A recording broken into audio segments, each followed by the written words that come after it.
রহিম।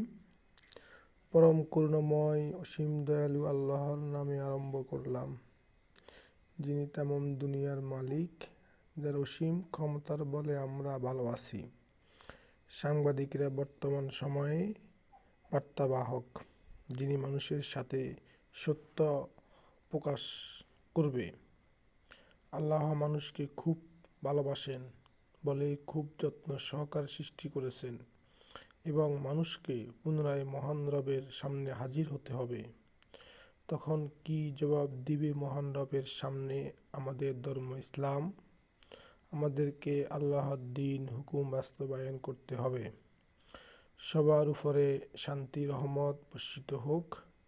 সময় কাহার জন্য অপেক্ষা করে না, তা সময়ের মূল্য মোতাবেক মানুষকে তাহার রবের সামনে হাজির হইতে হবে।